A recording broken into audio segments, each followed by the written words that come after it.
So hello, everybody. My name is Ben Loomer, and I work with the Community Learning Center Initiative at Learn. And I'm very happy to invite you to a webinar we're calling Young Carers in the Classroom. It's featuring Oliver Fitzpatrick, who is leading the Young Carers Project with Quebec. And with that, I would like to invite Oliver to take the microphone and tell us about this important subject. Great, thanks so much, Ben.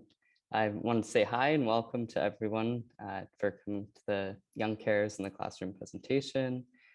I want to thank you for coming and Learn Quebec and Ben for creating this space and this opportunity for us all to connect today. A couple of housekeeping things. The slides from the presentation and the resources mentioned will be sent out following the meeting, so don't worry too much about taking extensive notes. I want to encourage you to raise your hand too, using the little button through Zoom at any point if you have any questions or comments. The purpose of today is obviously to convey the importance of supporting young carers, but we also want to hear from you, and your thoughts and experiences are going to dictate what that support can actually look like.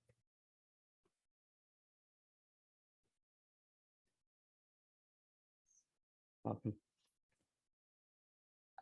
I wanted to start off the presentation by telling a bit of a caregiving story so that we can think about the real life applications and give you a bit of an idea of where I'm situated in the realm of young caregiving.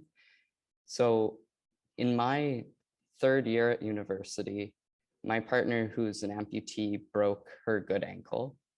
That meant that in between work and my classes, I was wheeling Em to her classes and going to appointments. And so when I started working on the Young Carers project, I said, oh yeah, I know what this is about. I was a young carer then. And what I didn't mention was that I still go to appointments because her prosthetist's first language is French. When she has a long transit trip, I usually take time off to go with her because there aren't always seats available. And in the wintertime, I run most of our errands and do the grocery shopping when it's icy outside. When she's burnt out from navigating healthcare or insurance, I also step in. And I didn't realize that that was care or qualified as caregiving until much more recently. And something that we've learned from the first few months of hosting a young carers support group is that that's very common. The first thing that people say when they come into our group is usually, I'm not sure if I belong here. I know I need a little bit of support and I've been helping someone I love. Am I a caregiver? And so we have to answer, yes, you're providing care to someone. And their biggest positive takeaway is usually letting themselves talk about it and slowly recognizing themselves as carers. It's a noble thing and it's character building, but you don't recognize those positives until you can self-identify. It's empowering when you have that language because you're able to acknowledge the work that you put in, and you're able to know that you need to create boundaries and take time for self-care. And so if you come away with anything today, I want you to know that the thing about being a carer is that it isn't extraordinary to you a lot of the time. It's normal and it's a mundane part of people's everyday lives. The other important thing to remember is that carers are providing services out of love as much as obligation. We should be careful when we're drawing a line and saying that something is symptomatic of a dysfunctional family or that something is an abusive situation. It's important to remember that care is part of life and to tread carefully there. Young carers need to be heard and to have better access to services that can ease their burden of care.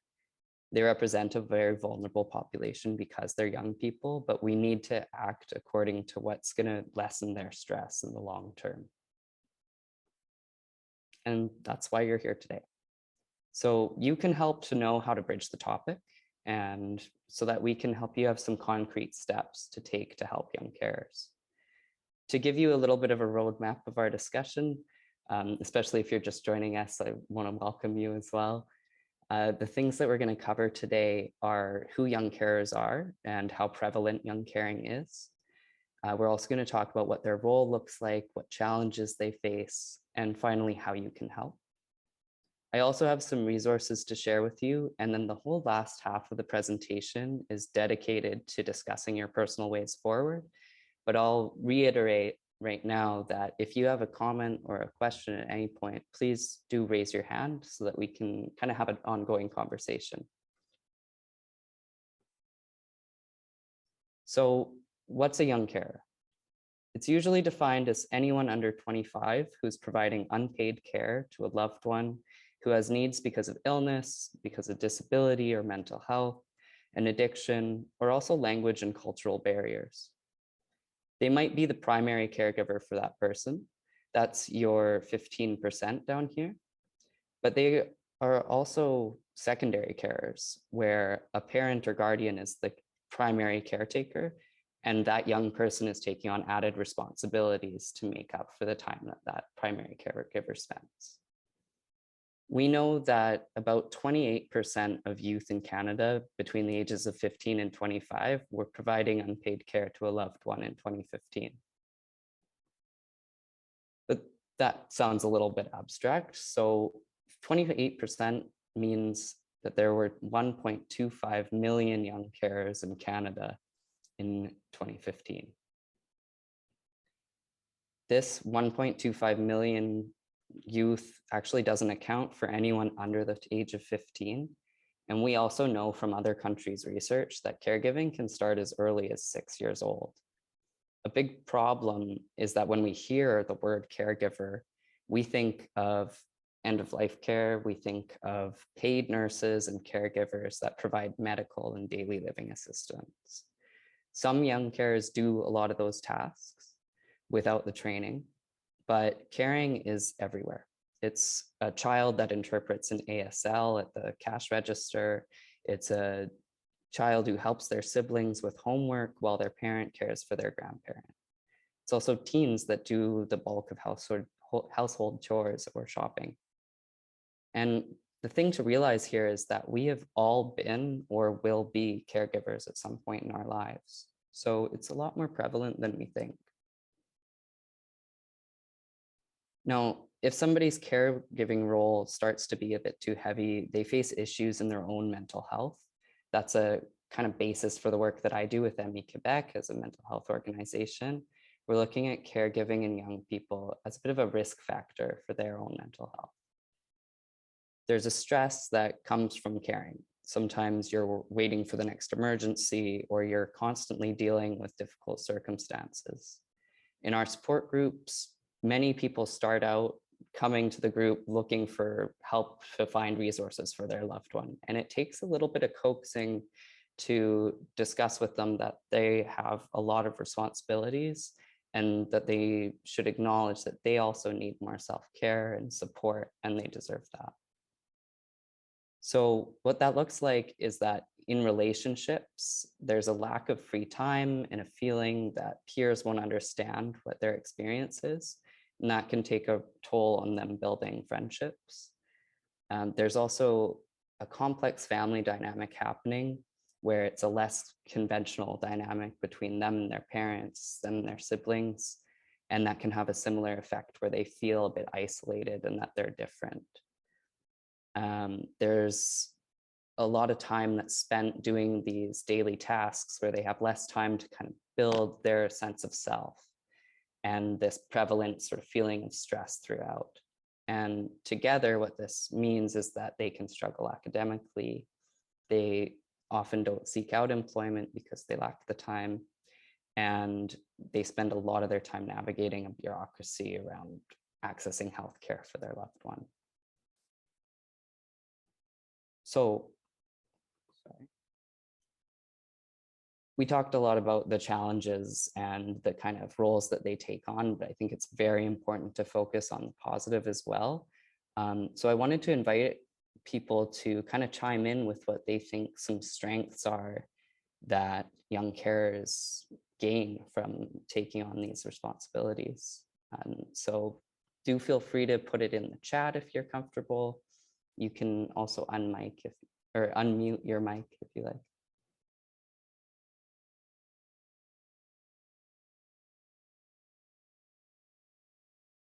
One thing that I perceived for myself was that I am much more confident self-advocating in a healthcare context.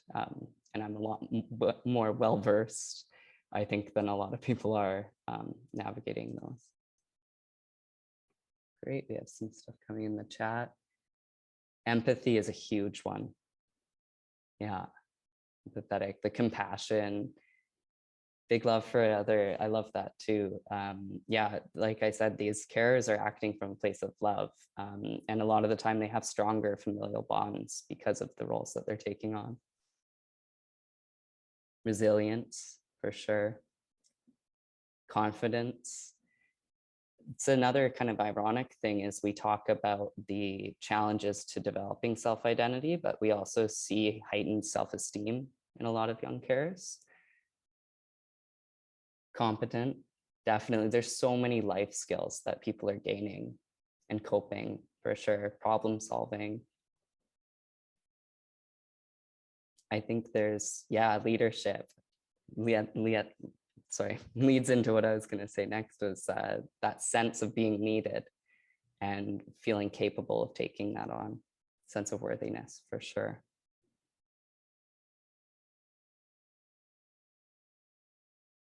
Yes.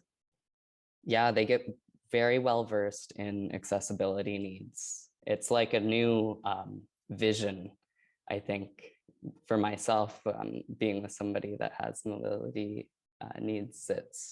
You notice a lot more the kind of inaccessible structures in the world.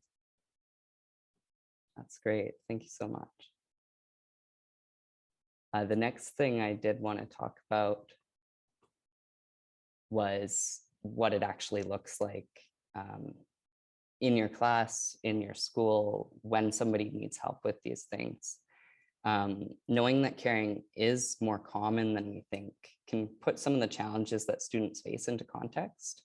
We can start to look at things like absenteeism, time management issues, or missing and late assignments, mental health struggles, and kind of question whether a caring role might be contributing to that, and start to take those steps to assess whether that's the case.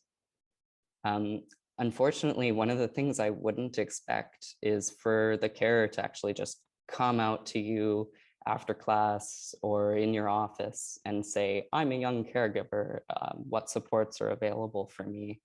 Like I said, it's something that's considered normal in their everyday life, and especially if they started at a young age.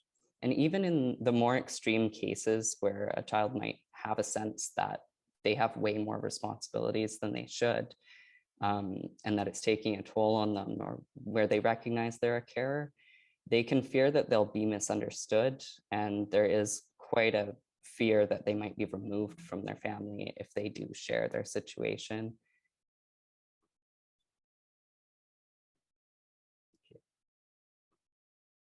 But the other signs that we do have are, we know that most young carers feel poor school performance. It's not surprising given the time that they spend, that we see missing assignments, we see absenteeism, they're much more likely to be late. There can also be bullying present if their care role is known, and kind of a prevalent stress, like I said, or a sense of social isolation.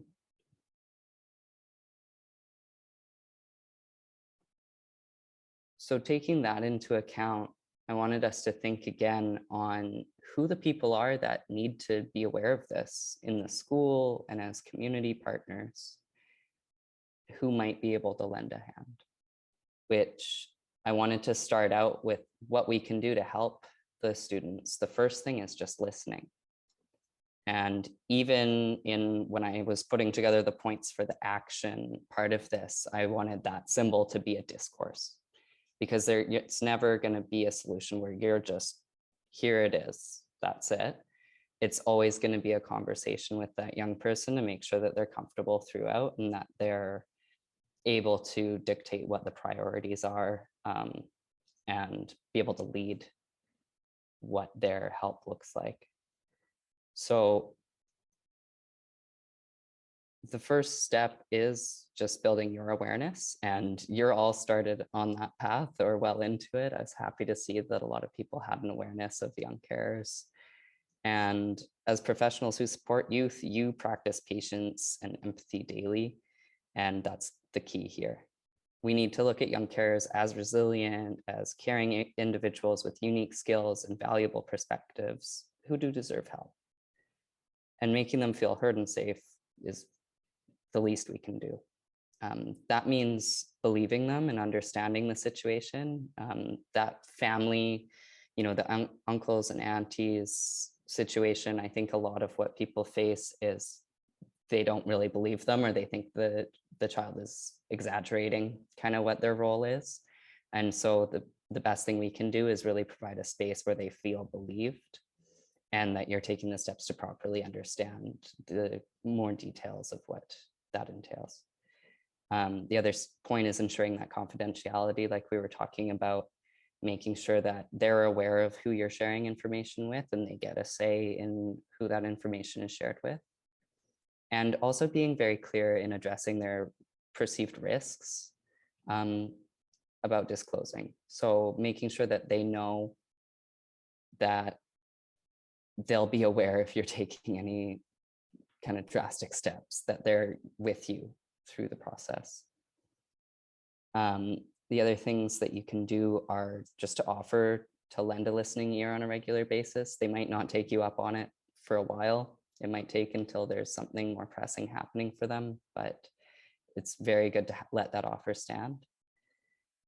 Providing leisure opportunities is also really important. Sometimes we focus so hard on how do you alleviate the actual tasks that they're performing, but I think that there's a lot of strength to be gained from providing other opportunities for them to grow as an individual unrelated to their care activities. So that's just referring them to other community activities, other resources. Part of a barrier for them might be time, and so things that happen within school hours might be better for them than things that happen after, where they have to arrange for different transport options, arrange a different schedule with their care activities. The other main thing we can do is use personalized learning plans. If the student's already having academic difficulties, then this is kind of a given, but I think integrating the outlook that it's coming from a caring place is really important here, where the accommodations that you're making are made not just from that academic place, it's made from a place of recognizing the responsibilities the student has outside of the classroom.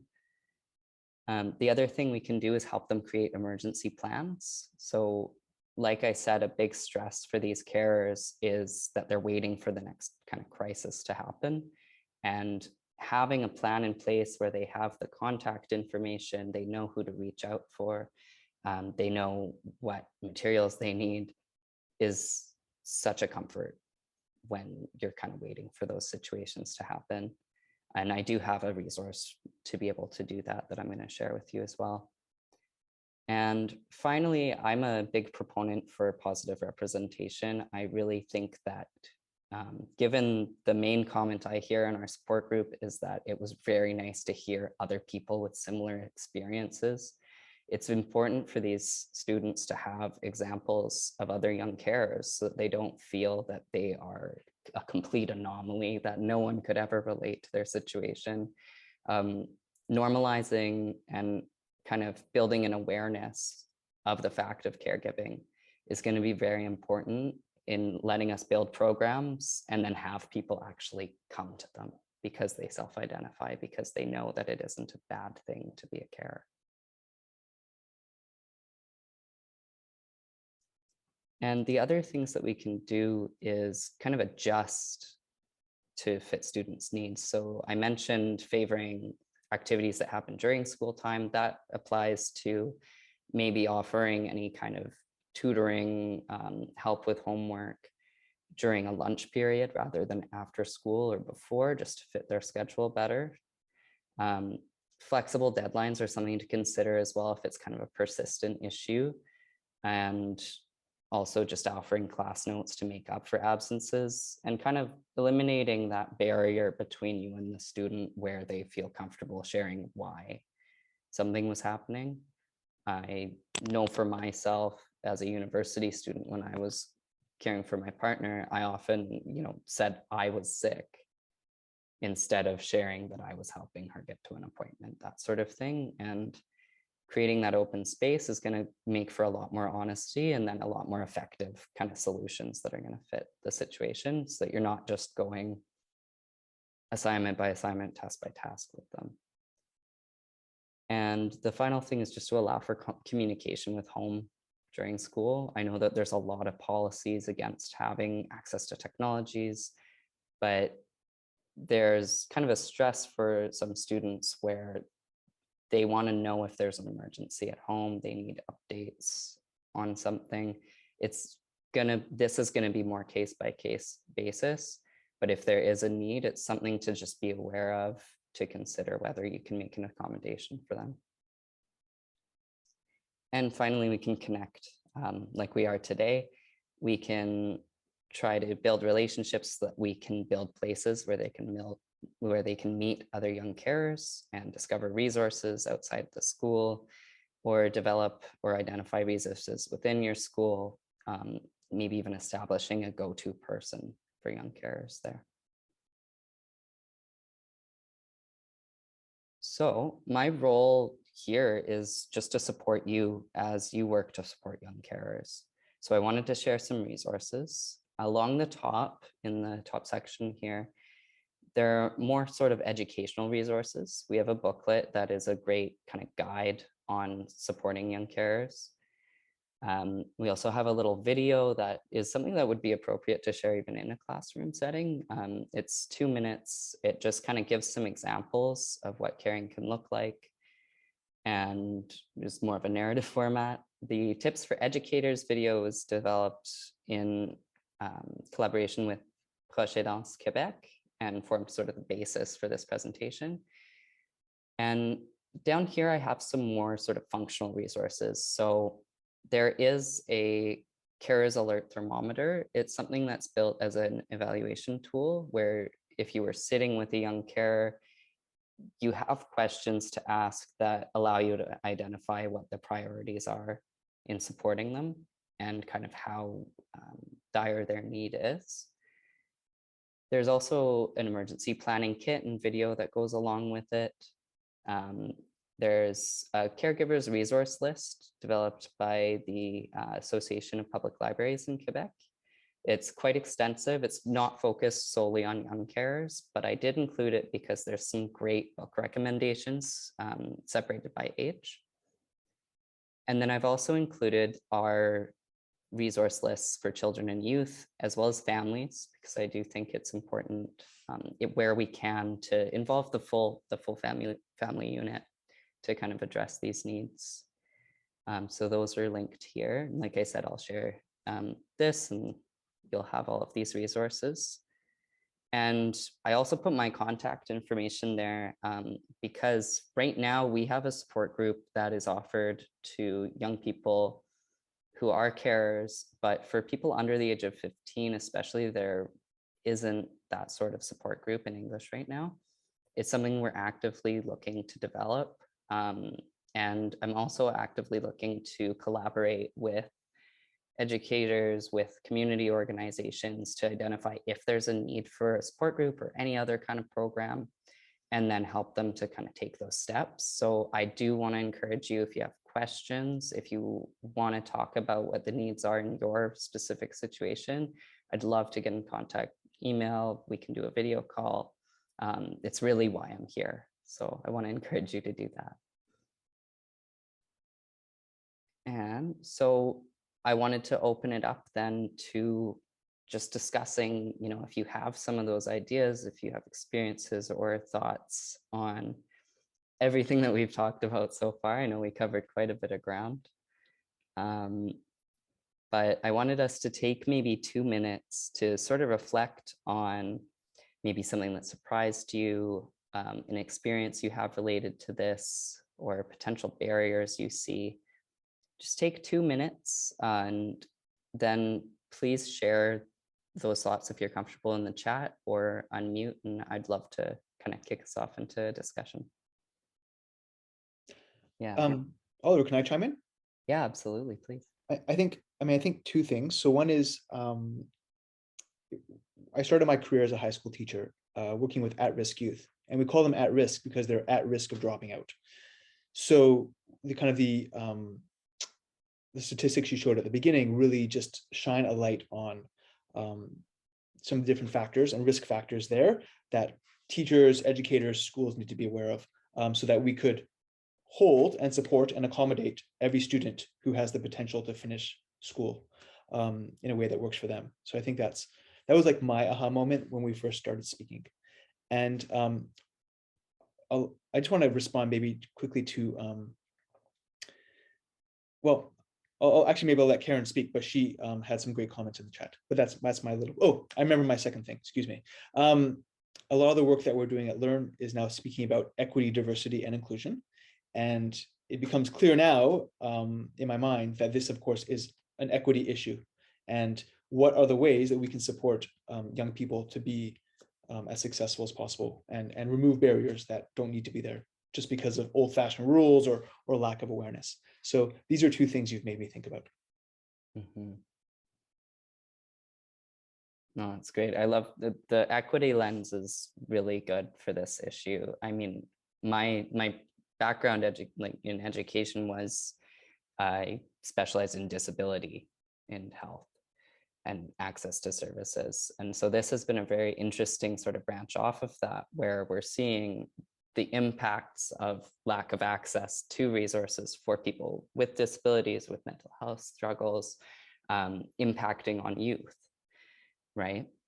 So it's another sort of way that this is all intertwined. And luckily, there has been some progress made on other equity fronts, and a lot of that is translatable into this context too, I think.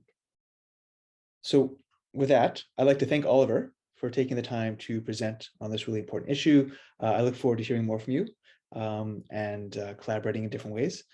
And I look forward to just seeing all these different resources and I guess collaborating on ways that we could help make sure schools and educators and all stakeholders have access to the resources. So any last words, Oliver?